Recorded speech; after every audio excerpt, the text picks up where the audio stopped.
Well, good afternoon, everyone. Lyndall back here with Marshfield's Old School Times. We've been off for a week or two, had a little break, took a little trip. So it's good to be back today on this beautiful October afternoon. Wish we'd get some rain, but other than that, it's sure beautiful weather to be out doing stuff. Glad to have our guest today with us, Shelby Leigh. Hello. This is Shelby Leigh Atkison, and she's a local gal that's done well, and we're really proud of her as being the editor of the Marshfield Mail. You've been doing that for what, a couple of years? You had a little break there, but 4 years. yeah, about 4 years. So, well, we appreciate you and what you do for our community for sure. So, I want to thank Logan Fraker over here, our producer, as always, and Dennis Beck for our theme music. And we'll move right on into what we're here for. We want to get Shelby out of here. I know she's going to go to a concert tonight. Imagine that, another concert. So. Yes, I am. We'll get you out of here in about an hour or so. So thank you for coming. We have so much fun learning about people and learning a little bit more about what they do and how they support our community and the history in Marshfield and Webster County. And you come from a very strong family on both sides, your grandparents, parents, a lot of history there with Marshfield and Webster County. So we like to start at the beginning. When did you actually come to America, Shelby? Well, I was born in 1994, but that's now on permanent record on the internet. Yeah, that's so right. I can't ever lie about my age. That's right. Yeah. My mom and dad are Kim and Stacy Atkison, and my mom's from Conway, and she's a Dane. But my dad, his family's been in Marshfield for a long time, and his dad was Bob, and my great grandpa was Leon. So Leon and Lois were my great grandparents. A lot of people knew them. And then my grandma Carol, which is my father's mom, her mom was Letha Lowry, and she had the Garbage Can Cafe. Right. So a lot of people that were around in those days remember the Garbage Can Cafe. That's a really good pie out there at the Garbage Can, for sure. Yeah. Yeah, well, again, a lot of history there. Lois and Leon Atkison. Leon was a county commissioner back many years ago. Really good friends with my family. My grandfather and uncle were county commissioners, and then Lois actually a little bit related to me, and she was a young, I believe, and on the Fraker side, we were distant cousins. So, and then of course your grandma Carol. Everybody likes Carol. She's worked at the city for many years, and again with the Garbage Can Cafe, which for those of you that don't remember or don't know is out about where the 107 exit is. Parts of the old building's still there. Yeah. And the Lowrys ran that for many years, and it was until 44 came through. Right. And the gas pumps that were existing with the cafe, there was a fill-up station, and so the gas pumps were too close proximity to the interstate and the overpass. So that's actually... Is that right? I mean, whenever I was doing some research for an article, that's what I had kind of found out about why businesses were closing down, was because a lot of it were too close off of 66 to 44 when they put the ramps in. Because the way that worked, they had the initial bypass of Route 66 was still Route 66, but it didn't have the overpasses. Yeah. It was a divided highway. They came around the towns, and that was in place for many years, and that's when your grandparents' cafe would have been built and prospered and all that. Yeah. But then when they converted it to an interstate, they put the overpasses in, and that's what took it out. That's interesting. I didn't know that. Leon was a founder of the Branson Beacon newspaper as well, and he and Lois worked at the paper, and he was the editor as well. I did not know that. So that was kind of a cool thing, and my Kind of papa Bob worked at the radio station that was in Marshfield, so I got a lot of good advice coming from a long line of journalists at some point in their lives. Absolutely. And of course, I know Leon was really good friends with the Presleys, the Branson Presleys, and played music with them. They kind of helped start the Presleys whenever they were originally playing in, what is it, Marble Cave? Is that the one in Springfield? Mm-hmm. There's actually when you take Fantastic a tour. Caverns, I think. Fantastic Caverns, that is. Marble's down. You just serve our city. Yeah. whenever you take a tour there, though, the last time I went on a tour, they actually show you the stage of where they played. So that's really cool to think about. Just what a setting, but that's where it started before it moved down there. You know why they had those entertainment venues in the caves, right? Because it was cool. Yeah. Because there wasn't air conditioning yet in the 50s and so forth. It was a place they could have a big event, and it would be cool in the summertime. Very interesting. So you guys, and then I did want to touch on the Webster County Jamboree. So you might mention that. Yeah. I know that my Papa Leon and Bob and Gary and Janice, which were his 3 kids, they all played in the Webster County Jamboree. And I know that they had brought it back at some point, and Dad was in it. But he said that he remembered going to it whenever he was younger. So I know that it's kind of sporadically popped up and went away. But I saw a picture of from, I don't even remember the year, but it had all 4 of them in there. And the Joyner boys, Rick and Danny. Well, it was right over here across the street in front of the MFA, and they called it the MFA Hall. It was a building, but then every Saturday night, and I certainly was a kid and remember it really well, and it was a big event. Was the Webster County Jamboree, and your family was very instrumental and pretty much led that whole program for many years. So, okay, well, let's talk a little bit more about your mom, dad, and your siblings. You've got quite a few siblings. Oh yeah. There are 5 of us. So, my dad is the reporter, of course, and my mom works at the Wonders of Wildlife, actually. And then there's 5 of us, so I have an older sister, Alyssa, and everybody that knows Alyssa loves Alyssa. Bo and then I came after Alyssa, and then Bo, and he is a deputy for the county. And then the twins, they are 19.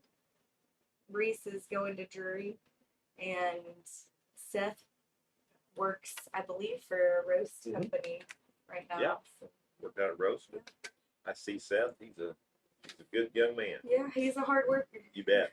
Wears that cowboy hat too. Oh yeah, very recognizable. So growing up, you went to Marshfield all 12 years, is that right? Yep, I went from preschool I went to Busy Bee first, and then I went to Marshfield to preschool through senior year. So. What year was that? 2012. 2012. Yeah. Okay.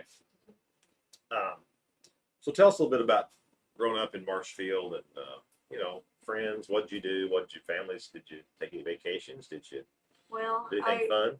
I lived in a couple different places growing up, and the first house that I lived in until I was in junior high, I believe,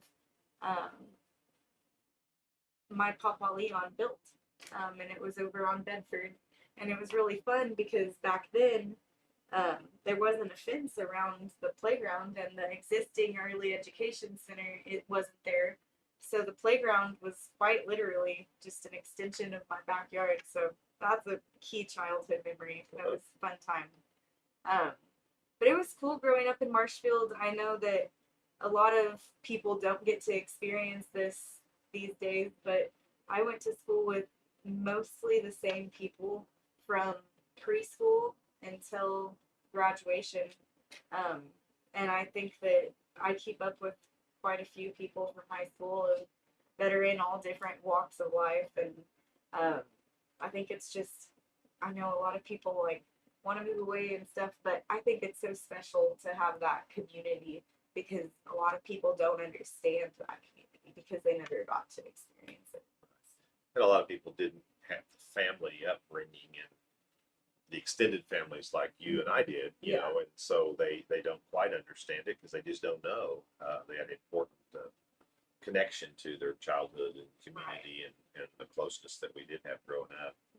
Right. And so after high school, you played softball. Yeah, I played for Gary Murphy, and he's the best coach probably of any sport of all time at Marshfield, in my opinion. He's good. He was but good. I actually got to talk to him earlier this summer. was selling watermelons for a friend, and this older gentleman came up and sold me or I sold him a watermelon, and he got a phone call, and it was Gary Murphy. So he said, did you know Coach Murphy? Did you go to Marshfield? I said, yeah, I love Coach Murphy. I said, I was his favorite. Oh, like, yeah. I was probably his favorite student. Yeah. And I got to talk to him on the phone, and he did say Oh. that I was one of his favorite. That He is said cool. that I was his favorite, but I told him he didn't have to lie to me. He said I was his favorite, though. That's so. really neat. That's really neat. Where do they live now? I think they're in I Arkansas, see. but I'm not sure. Yeah. I was just so excited to talk to him because I haven't seen him in years. Sure. But he was fundamental in making me the person that I am today. And I just think that he was such a special guy to so many people for years. So anyway, I love him. Most Softball coaches was are a that big part of most mine. coaches that are successful, their students would tell you that Yeah. they were, had special things about them. Man, he gave me a lot of scraped up knees, and he made me work hard. But I'm not built for athletics, so he made me as good as I could be. That's great. Just to make the team, that's pretty Yeah, good because yeah. there's a lot of people that don't. So you graduated in 12 and then you went on to college. Yeah. I went to jury, and it's funny because I got offered a softball scholarship at jury, but I already had a theater scholarship, so I did that for my freshman year. But jury was really cool. I got to make a lot of connections, and it really kind of means something to go to a smaller school where everybody kind of knows each other, because I know people that are doctors and lawyers and all these cool things that make a newspaper editor not seem too impressive, but there are a lot of connections that come out of college, and I think that that's probably at most universities. But if you go to 4 years in the same place and you meet almost everybody on campus, you get a really interesting network at the end of it. It is. It's really good. Good to get it started in a career by building those relationships. Certainly. So when did you have the desire or the feeling that you might want to go into journalism? Well, I feel like I always have done some kind of journalism from the time I was in junior high, because my dad, of course, does the Marshfield Web TV. Yeah. And I used to write articles for him and take pictures at events. And so I was like on the sidelines in junior high, and in high school I would help him call games sometimes or run the camera. So I never did the running around that you're not supposed to do at football games. But I did have a lot of journalism experience, and I was behind a camera part-time with my student job at jury, working at the arena there. Yeah. So I kind of was always around it, but I was originally pre-med, and I thought that I wanted to become like an orthopedic surgeon or a team doctor for a sports team. Yeah. And I'd say probably my junior year, I did an internship for a semester one fall.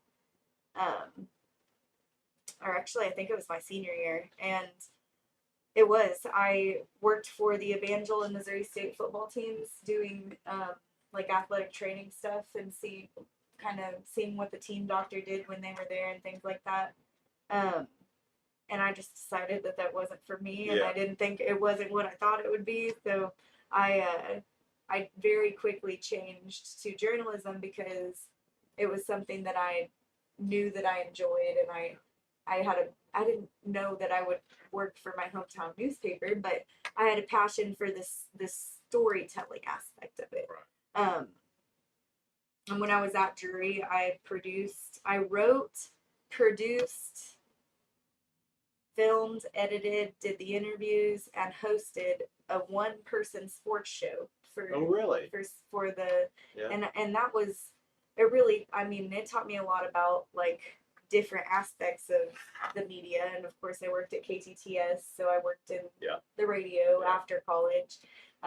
But when I left KTTS, it was fully just so that I could be the newspaper editor at my hometown, because it's a lot more stable of a career path. The radio is very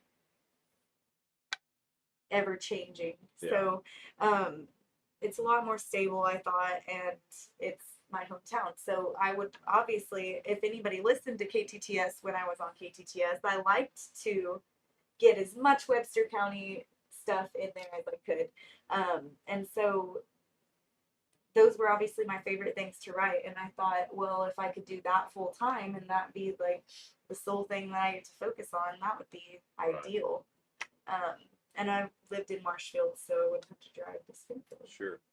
But don't you Just think kind of always felt it just like always fell correctly. just I think that I had fell in? big dreams, and God was like, yeah, but you're really good at this, and There you go. the opportunities were just there. It wasn't something that I had to really seek out. Don't you think? I mean, and I don't know.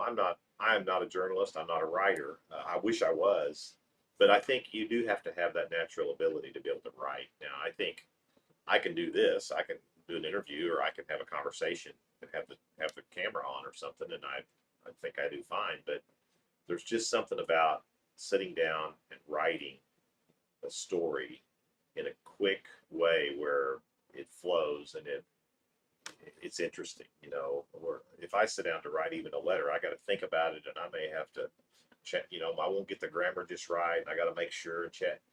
You've got to have that natural ability for it to just come out and flow. Like, you're pretty much a one-man show at the paper now, and so you have to be able to think and write pretty fast, don't you? Yeah. And because I'm a one-man show right now, I don't always catch my grammar mistakes and spelling errors, and people love to point them out, and it just cuts me to the core because. It wouldn't be me, because I wouldn't pay that close of attention. But it is worth it because I think that the quantity of information that I can get out on a week-to-week basis is better than 4 articles that are somewhat like perfect, you know. Right. So I bank on that being more valuable to our I would our totally readers. agree. I would totally agree, because again, it's most of us don't talk perfectly, you know, and so we understand, you know, the way it flows, and it may not be exactly grammatically correct. But I think that's just fine myself. I'm not a journalist. So you started kind of doing some, you might say, intern work while you were going to school, and then when you got your degree, then you is that when you went to KTS? Like, after you graduated? Yeah. Uh-huh.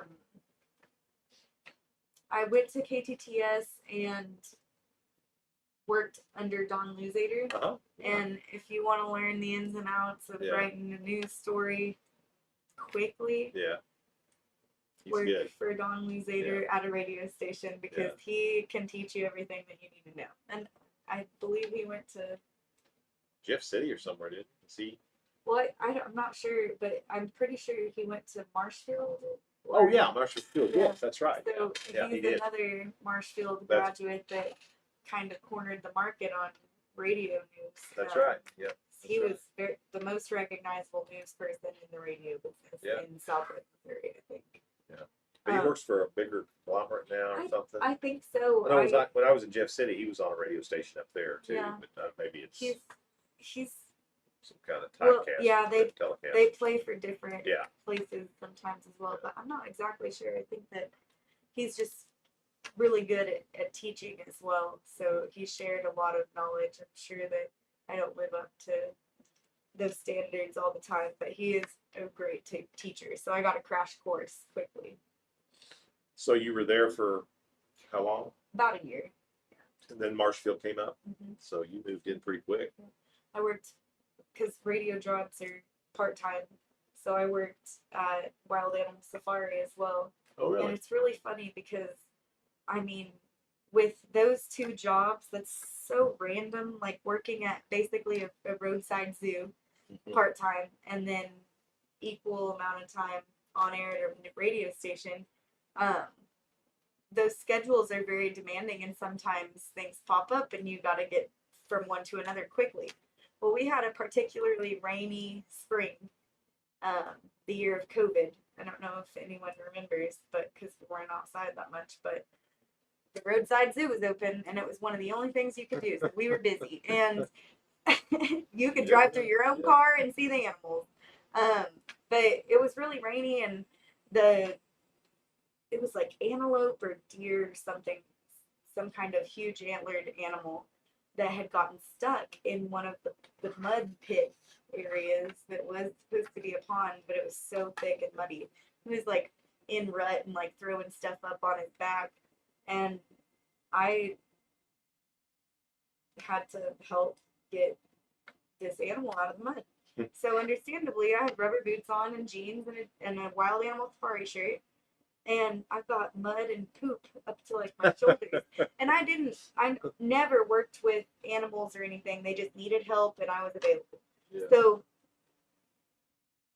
wouldn't you know it, that I'm slinging mud off of me and I get a phone call that I need to get to Springfield as quickly as possible because the governor was coming to the health center and they were going to be shutting down for COVID. Yeah. So I don't know, that puts it somewhere between like March and May, I believe. But that'd be 2020, I believe. Yeah. And I told him I had to leave and go there. I drove immediately to the health unit. When I'm there in the parking lot, I took my boots off and slung just copious amounts of mud and poop into the parking lot. And then I have to walk in and during COVID be in a room with the governor and exactly 3 other people, 2 of which were bodyguards. So, or special, whatever you call it. Yeah. Protectors. Yeah. So I think Governor Parson recognizes me because of that. how incredibly weird the first time that I met him was. That's interesting. So were you barefoot then when you went in? No, I put the boots back on, but I just didn't want to be sloshing the whole time. You knocked a little of it off if you could. Oh my goodness, That's it was bad. Yeah. But yeah, it was worth it to work in a radio job. It's really rewarding. But I think that for the sake of whenever you're trying to write a news story, sometimes you only have 7 minutes to write a story for the radio if you want to get it on quickly.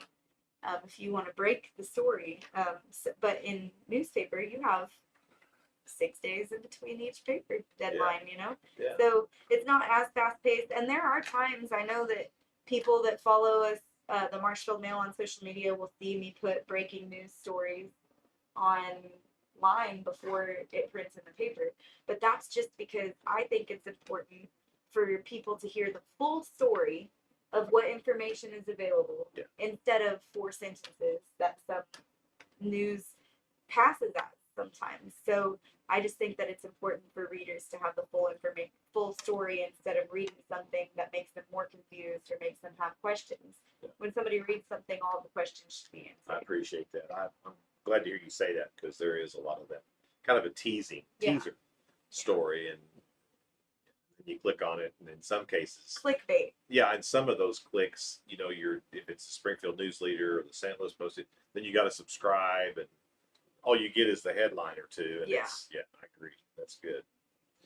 So you come to Marshfield Mail, and you become the editor, and you had a pretty good staff in those days, right? You had 3 or 4 or 5 people that worked under you, right? So quite a bit. You had quite a few people you could rely on. So COVID was going on. Then I'm assuming you probably had some folks move and things started moving. Yeah, started kind of dwindling down as far as the help and attrition and so forth. And then there were budget cuts. I think a lot of people are experiencing that here and there in the last year. But there were budget cuts, and I was the last man standing, so to speak. So I do have some help with sports this year.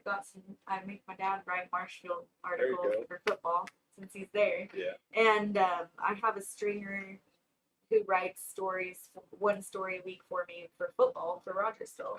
And in Webster County, I think that whenever you don't have a sports writer, you get the high notes of most of the sports, And then football, unfortunately for people who don't like it, football is the primary thing people want to see. That's what they sit down in the coffee shops to look at in the mornings, every Saturday morning. So I don't know. I think that we do pretty well in the news department just because it's important and it shows how involved the community is, because a lot of people will send me stories. I don't have to go out and look for them. Yeah. When you know so many people in town, that's the benefit of being an editor of your Networking hometown again. paper. Networking we talked Because about. and people feel comfortable with saying, "Hey, can you put this in the paper? Hey, I think this would be a good story." Right now, I did an interview at 8:30 last night because time doesn't exist in the news industry, and I spoke with a 17-year-old from Marshfield High School who just became a private pilot. He got his private pilot That license, is cool. and I don't know how many 17-year-old pilots there are, but it seems like he is kind of ahead of the game on finding out what he wants to do. Yeah. So you really get to, and that was something that someone told me about it, and you just hear about things a lot quicker. So don't be ever afraid to submit news to the newspaper, because that's that's what we want to share with the community, is just kind of magnify what has already happened or what's going on. And it seems like that's where the local papers are heading. I mean, it's all about the community. It's all about community. We get our world news, our statewide news, and all that, social media or television. But there's so many neat local stories. There's so many people in a community that are doing so many things, and you've done a good job with pulling some of those things out, like whether it's the Patriot Park celebration, or like you mentioned, this will be interesting to read this article about a young pilot. But I 2 weeks ago I had Wayne Plunkett on the show, and Wayne, 50 years of service at Marshfield. I mean, what a story! What a person that gave that much of his life. He was the fire chief at the same time he was the mayor. How many communities, other than maybe Mayberry, do you really, in today's times, do those kind of people give of their service like that? And then he worked all day at the service station, 6 days a week in those days. So there's a lot of human interest stories out there that, national news isn't going to pick up, but you can do that in a community paper. And so I think that's, to me, one of the keys in keeping the community papers alive is that local connection and those community stories. I know you've had a real interest in victim advocacy in the past. And, I thought you might want to touch on that just a minute. I know it's important to you. Oh yeah, I try to let it be known that I'm a safe person and a trustworthy person to come to if you need advice and confidentially, because the average person takes like 7 times to try to leave their abuser before they do that. So it's important to have someone who understands that process, and I think that if that is something that I had to go through, then it's something that I've tried to help other people go through. So even if you're on time number 3 of trying to leave and you're not going to end up leaving, within the last 10 days, I drove to help a woman I hadn't seen in a decade. Is that right? Wow. To try to leave her abuser, and she wasn't ready to leave. But that's somebody that I'll stay in touch with, and it's not something that I would disclose to anyone. And I know that you can't call the police. That makes things worse unless somebody is ready to leave. So that's just the main thing. Is I think it's really important to help the Victims Advocacy Center here in town. We have a great chapter here. Great Safe center. Harbor is really essential in the lives of hundreds, I would say thousands of people per year, because you have to think about how much it affects and helps the family of the victim that you're helping as well.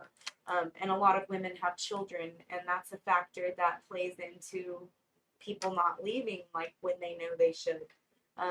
So Safe Harbor, trying to help with their land fund, I think that that's something that I've really particularly tried to help share stories as much as I can, or fundraising events or things like that, because they have been trying to raise the money for this land fund for a while, and I want to say a couple years. Yeah. And so I think it's really important. And if you're looking for a worthy nonprofit to raise money for or to donate to, really consider donating to their land fund, because if there is a shelter available for women in Webster County, sometimes they turn away dozens, not Yeah. exaggerating. Like, I know one week they had 60 or 70 people that they turned around and or turned away because they don't have housing for them. They don't have shelter. That's really sad. They I mean, have that's- resources and they are wonderful in providing Yeah. those, but they don't have a place that's safe for them to stay that night if they need it. And I'm not sure what that process would be, but I know that it can't be anything until they have it. Yeah. So they really do a lot and turn and provide service to a lot of people, but people who need sanctuary from their environment are sent elsewhere, and it would be a wonderful resource to have in Webster County, because it happens often. And they have a few, but not too many, and they're always booked, right? I mean, it's like, Yeah. you know, Yeah. we've come so far from those early days when they first started the victim advocacy program, and they had a couple of shelters out here, and It's not That's a all they designated needed. space. yeah, but now it's Yeah. like they're just overwhelmed. So So I think they'll that's tell us a little bit more about the land fund and what they're trying to do there. so what they're trying to raise enough money to purchase the land to build a shelter, and that would be able to serve men, women, and children in Webster County, so that they don't have to go to seek resources from a Greene County nonprofit. Yeah. And that's important because the Greene County nonprofits are full every week. I've volunteered at a couple in Greene County, and there are just a lot of people who need the resource. So Webster County, if they're coming to our people first for help, I think that it would just be wonderful if we could provide that to them. And I say we, I have nothing to do with it, but they have all of the resources in their office that you need for restraining orders, victim advocacy, support. They'll tell you exactly what to do and how to do it, and they'll get it done for you quickly. And then of course they provide food. I know some clothing items and essentials for women who have nothing when they leave their abuser, or men, or vice versa. So Yeah, it's a that's really great. helpful place. Well, I'm sure they appreciate having you as the editor of the paper, being you know, close to their program and helping them when you can, even with getting the word out, messaging, and that type of thing. So it's important. It's important to do that. We did just bring back the Little Miss and Mr. Firecracker competition this summer. At Tell the us 4th about of July. that. Yeah. And I think that I can't remember exactly, but I believe it raised close to $900, which was directly for the Safe Harbor program for their land fund. Okay. But little things like that, I think that it was something that was really missed in those celebrations. And this, I know that in the past, my mom, when she was the president of the Chamber of Commerce, she ran that for a few years. And so I remember going to it when I was a kid. And there were a lot of people, family, and we had the whole, the west side of the lawn where the stage is. We had that full with people that were participating or their families. So it was really fun. And we did it early in the morning so all the kiddos would be in a good mood and they wouldn't be too hot. And you gave a lot of coverage to that, I know. That's one thing the paper does is when it comes to the Independence Day celebration, you all just really help the community to promote it and to document what Well, goes we on. have the Veterans Day parade coming up, so in the next 2 to 3 editions, we'll have a lot of information about the Veterans Day parade and upcoming events. It's about time for Christmas parade, so we'll have those stories just a few weeks after that. So a lot of questions about local events you can't find in other news outlets. So that's where Right. the community newspaper is key, because those celebrations that KY3 or Colorton might not necessarily come to for a smaller community in the viewing area, that's where the local newspaper can document that for record keeping Yeah. purposes. And speaking of documentation, you also have expanded your looking back page, and I know the Historical Society That and is Champ Parent have been helping you on that. Champion Yeah. has been instrumental in making that. Whenever I worked at the Laclede County Record newspaper, Kirk Pierce, which is just a peach, I just love him. He did an extensive amount of, he's like a human record keeper. So he did an extensive looking back or history page for the Laclede County Record, and I thought, wow, well, we've just had this small 3 or 4 inch box Right. for years, and I thought that was just whenever I put that together week to week, I thought it was a crime, because how do you pick one photo from such neat things from so many different eras of Webster County? So it was something that I wanted to do to make bigger, but Champ Heron has really provided, and Linda Rose Dickinson and Carmelita. I know that a lot of these volunteers that keep the Historical Society running put a lot of work into that week to week, and it's so enjoyable to And look it's really at. interesting. It really is. I've enjoyed it well, and some of the stories, especially like the ones that Champ works on, Champ finds he'll some really find good some ones. some weird twist to some story that occurred in Webster County 75 years ago that it just nobody would have ever known about it if he hadn't. You guys weren't doing that, so thank you for that. So I guess I wanted to kind of ask you, maybe put you on the spot. You may have to think for a minute, but what do you think your most interesting subject that you've covered, and then maybe the most impactful? I mean, you know, a human tragedy story wouldn't necessarily be interesting, but it might be impactful. But there might be some interesting story that you've covered or witnessed in your journalistic career that you might touch on. I think that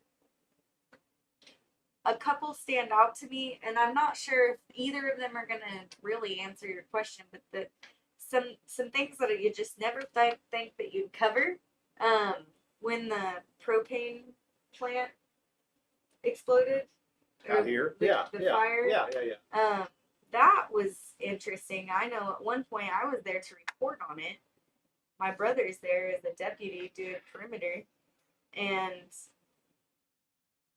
at one point the mayor and everybody, all of us that were there, started going and knocking on people's doors and asking them to evacuate, because we didn't know if it was going to breach the bigger tank and explode and do damage. So I mean, that was very intense and crazy, just something you wouldn't expect to happen. Right. Freak accident. But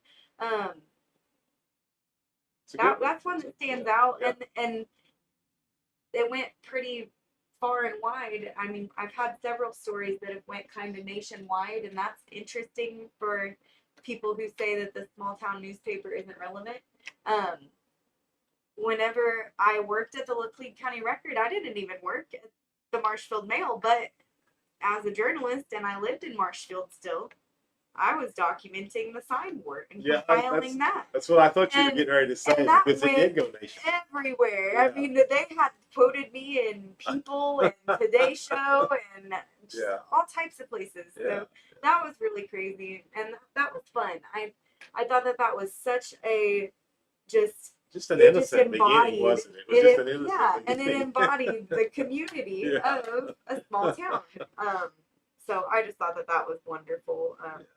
But there are, I mean, you get to meet a lot of neat people and hear a lot of really cool stories.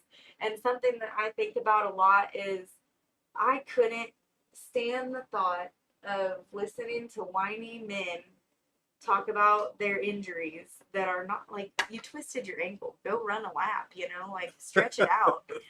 I couldn't do that, but I will cry like a baby in half the interviews I do because I'm so empathetic. I guess just not to men. But I don't know. I think that the career path that I chose, I can't imagine if I would have tried to be a surgeon. Yeah. Because, I mean, think about losing a patient and what Yeah. that would feel to carry that home with you. I carry home every interview I do, and sometimes I carry it for months. Yeah. Because you just feel it, It's and a passion. yeah, and when you absorb a story and then you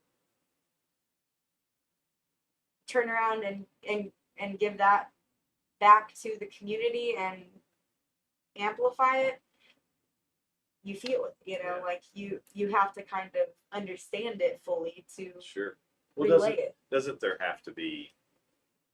Because I mean, I ran the Walmart store here in Marshfield. I've lived here all my life, and the things that I do, the Reunion Fest, even there has to be a real passion, for lack of a better word. I mean, if you're reporting on stories and you're in this town where you grew up, where you know everybody and the families know you, it has to be different than if you were doing it in a town that you. It is because it's really hard sometimes. Yeah. There are things that I would run if I worked at KTTS that I have trouble. Like sometimes you have to run things that you don't want to air someone's dirty laundry. No. For example. Right. But I'm not doing my job, and that comes into the moral. Right. The moral aspect of who you are and your character. Am I doing my job? And the same way, am I making this more dramatic or kind of creating that clickbait just for what? Like what's the goal of what you're doing? And sometimes I think that a lot of things are told in a way that kind of exaggerates just for. And don't you think this has kind of changed? I mean, oh yeah, definitely. Caused a lot of that. Yeah. Yeah, I think so too. No, I think you have to report the news and you have to tell the truth. No question about that. But you don't have to sensationalize things that really aren't relevant. Yeah. And I think that's what sometimes some journalists try to do, or some social media bloggers do, I guess. So, would you say would the propane story be the biggest story that you reported, or the sign wars, or would there be another one that actually be a bigger story that you were the chief editor and bottle washer on that story that would get you an award or something? No, I don't think so. I've also never submitted any of my work for awards. I've never submitted anything for awards with the Missouri Press. It's something that I would like to do someday. Yeah. But it's just not something that I've prioritized. Yeah. I guess.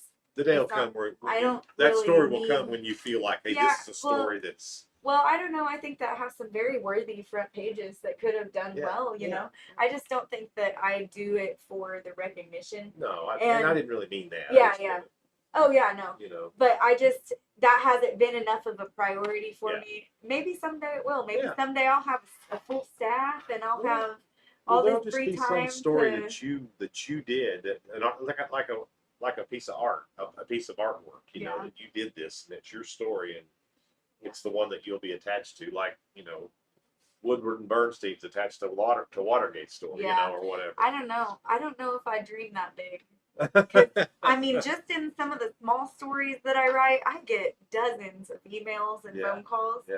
And my contact information's too out there permanently. I don't think I want to be attached to anything huge, but. Well, I think people find you interesting, especially maybe without sounding like an old fuddy-duddy, but I think young people, I think they're proud to have a young, energetic editor of a local newspaper that's a traditional tool. I mean, it's a traditional thing that's been around forever, but you're injecting a different perspective in a community paper, and I think that's interesting, and it's got to help with the generational gap that we may have.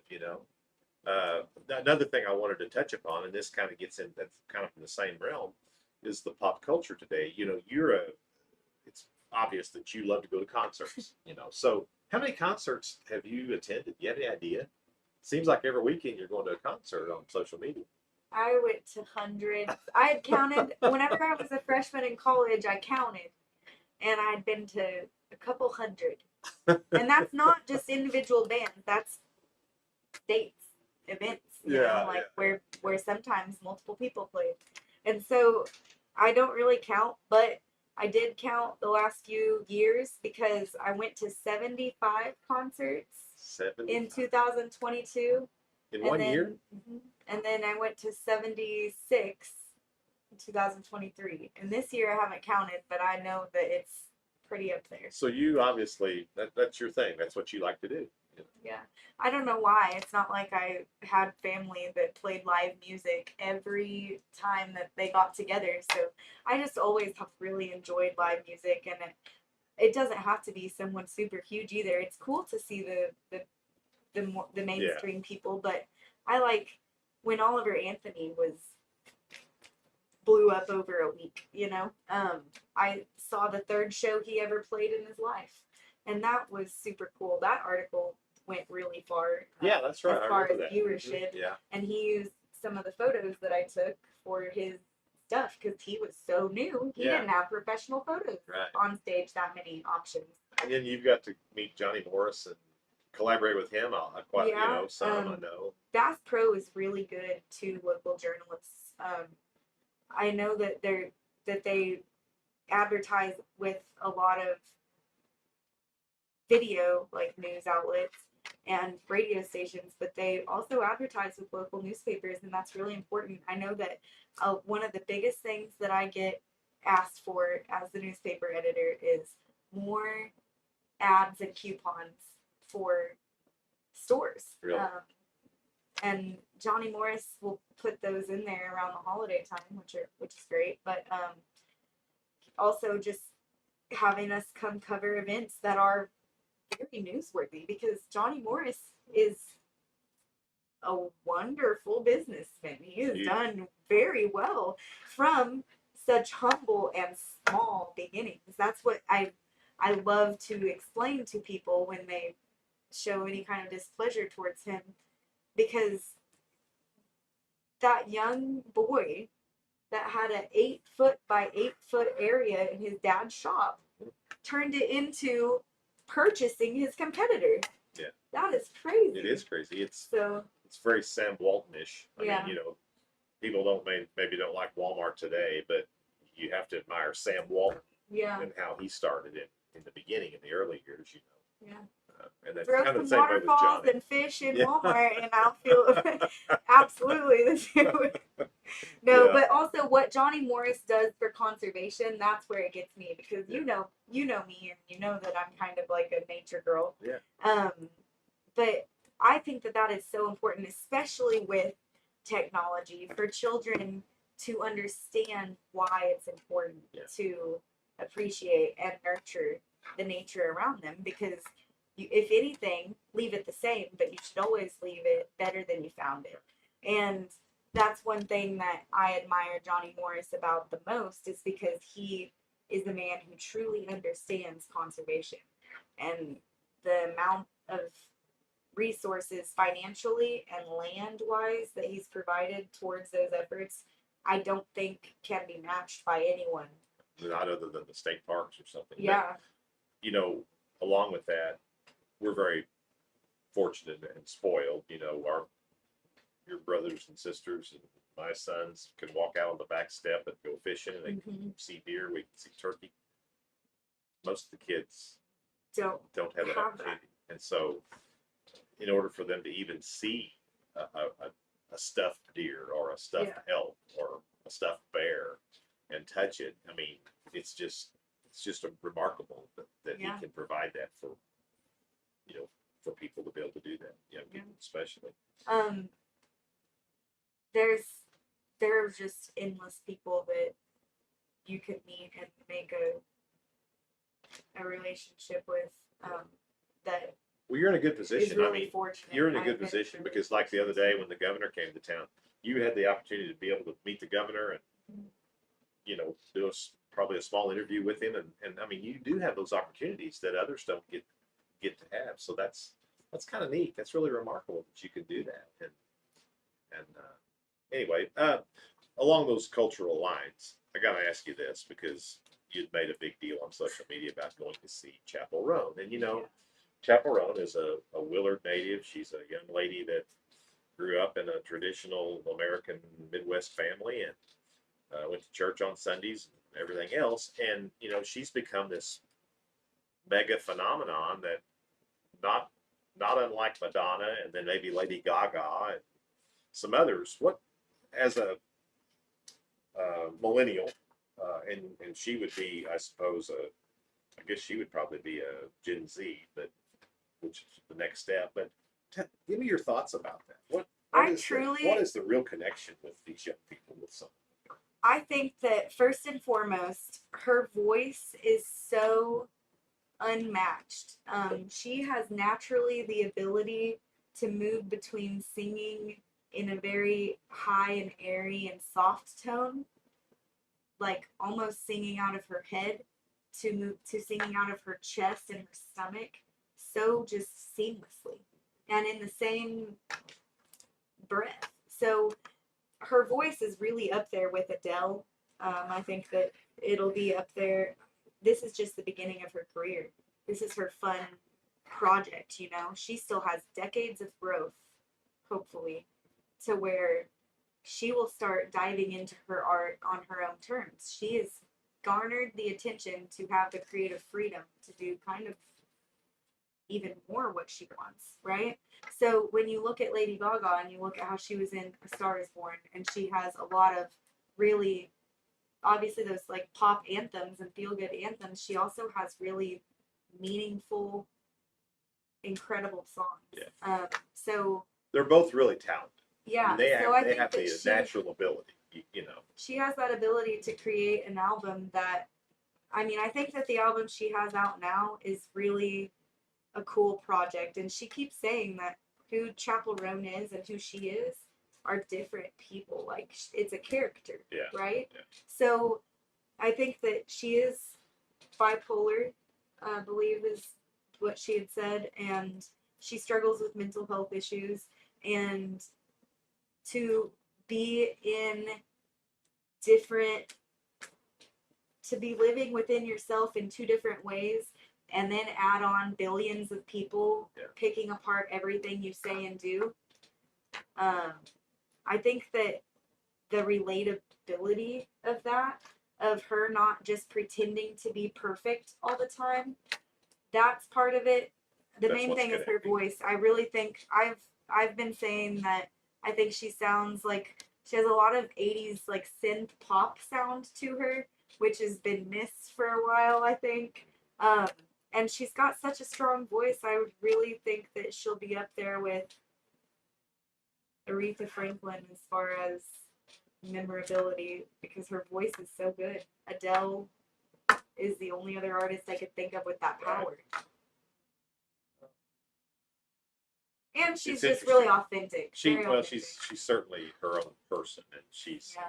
I do think that now this is going to sound a little funny, but I do think that when people reach that power in their influence, especially of young people, I do think they have an obligation, a moral obligation, to make sure that they always remember that. And I'm not going to be preachy, but I do know that. Yeah. It would be scary to see that growth, like, because she didn't think this, like I was telling you earlier, she planned this tour, and the album that she has out now came out last September, the end of September. That's only a year. That is a year of, she was not nobody, but she had very few fans to being known by the entire world. Right? Yeah. Springfield. And then you go to, and like the show that I went to at the Walmart amphitheater, I think that holds 8,000 people, 7,000 or 8,000 people. She drew tens of thousands for Austin City Limits last weekend. Yeah. she sold out in the same amount of time that Taylor Swift sold out. That's pretty big. It is big. She reached the Billboard's #1 artist. That means she was the most streamed artist in the world. 2 weeks ago. Yeah, she was. So she's really gotten big in such a short amount of even time. being the newcomer at the VMAs, that's a huge award. I can't imagine what that would feel like for the most mentally stable person that you could be. But as someone who's openly battling that, I can't imagine what that would be like. Well, I hope and pray for her that she can make sure that she does, convey the right image. I hope so. Think about her roots and think about her morals. That's the hope you have, is what she was raised with. You hope that comes through.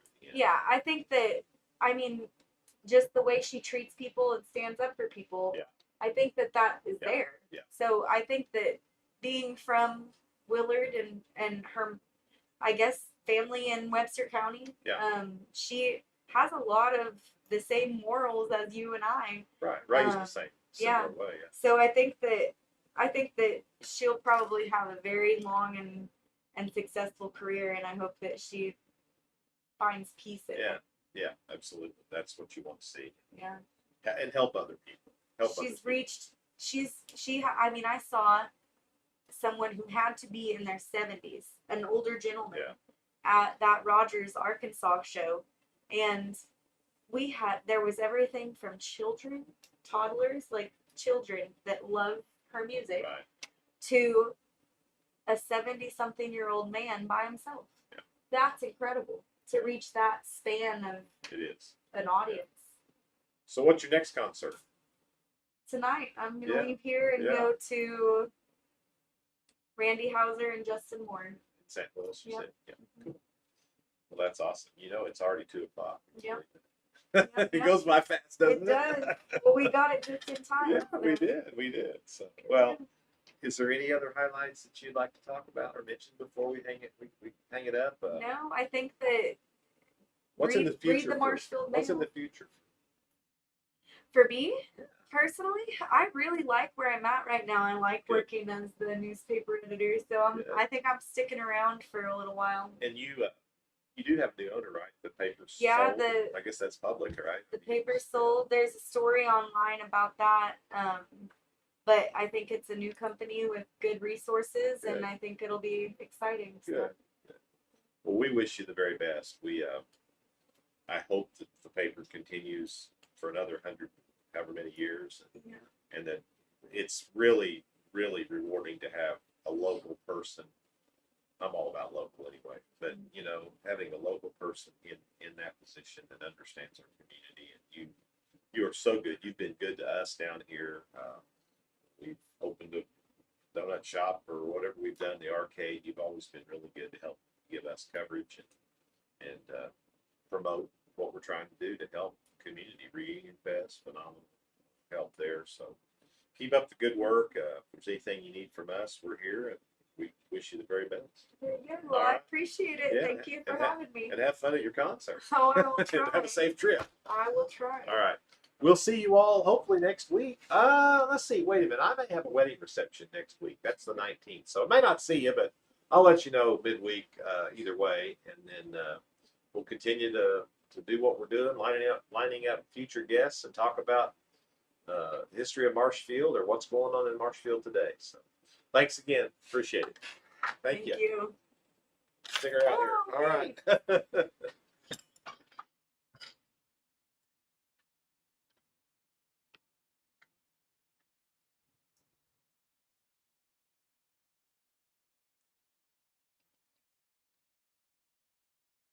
This old blue jay is cute. I found it. I don't think that mascot